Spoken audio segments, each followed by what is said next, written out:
All right, some steel.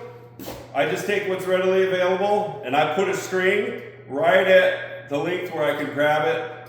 And it looks dumb, but it stops you from messing around with everything in your pocket, so it's readily available. So the steel goes on these corners, on all outside corners. And so what you have here is a piece of, you're using this as a straight edge, and as you see, there's like an 1/8 inch gap. So there's a lip on the very end of the steel here. And so there's an 1/8 inch gap.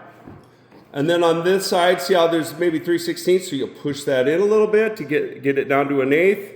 And then this one, now right there, I would pin that, and that's a little bit of fill mud. So say if you had it and it was twisted, and you see how you're steel on steel and there's no gap there, that's called a burnt edge. And so then you would actually see some edge, and it wouldn't actually have that little bit of mud that is on that fill right there. And so you'd want to twist this back out to where you got that gap back. Same thing with this side. If it's flat like that, it's literally, there's no mud in that at all. And well, this one here, it's holding it. So that lip is, but as you get to here where this is not being held, see how there's a gap coming from this side?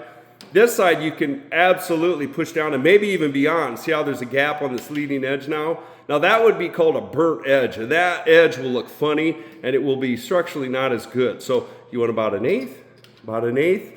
And you also want the top, when you're on these corners like this, you want this top to be, that piece of steel to be sitting flush with that wood.